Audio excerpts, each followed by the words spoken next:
All right, guys, this week we're continuing on with principles of hair design, but we're talking about designing hair with lines. Enjoy. Designing hair with lines. Chapter 14, Milady Textbook, Principles of Hair Design. Miss Vonnie, that's me. Hairstyles are created with different lines and directions. A single line. Used in one-length hairstyles, usually for clients who are low maintenance with their hair, meaning they're a get-up-and-go kind of person and they're not going to spend a lot of time styling their hair. This would be similar to horizontal lines, which could also be a one-length haircut or a blunt style like a bob haircut. Parallel lines.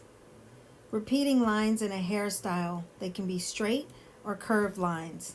They create interest in a style from the repetition of the pattern or direction. An example of this would be finger waves and crimped hair. Contrasting lines. Contrasting lines are horizontal and vertical lines. These lines can be straight or curved. They meet at a 90-degree angle. Think of it like an intersection going four ways. All the cars meet at the four-way stop sign or light, even though they came from different directions. The intersection where everyone stops is the 90-degree point.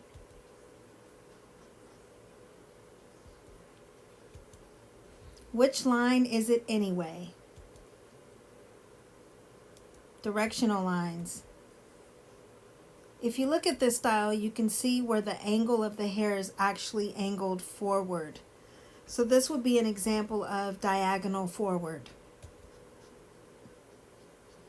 Transitional lines. If you look at this hairstyle, it's a soft, layered cut where there is no harsh vertical or horizontal lines.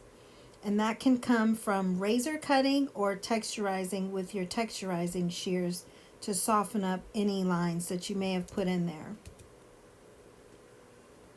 Parallel lines. If you look at the wave pattern here, you could see where finger waves are partially in there and the lines are running horizontally across from each other. Hairstyles created with lines continued. Transitional lines. Transitional lines usually are curved lines. They are used to soften horizontal or vertical lines. Usually these lines are used when texturizing a haircut or when placing color or color blending. I would think of it like blurring the lines so they don't look so harsh or obvious. I think of a color melt when you're blurring the line between color and the lightened hair.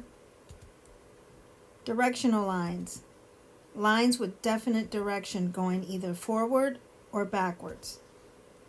The best example I can think of is foiling with color or lightener. You can place the foils either going diagonal back or diagonal forward. Now remember, all of these lines created in hairstyles is not just from cutting, but also in highlighting placements and color placements.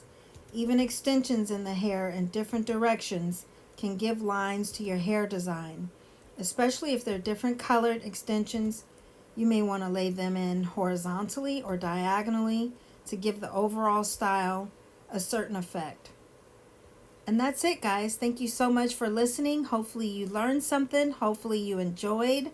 God bless you all, and I thank you all for your support.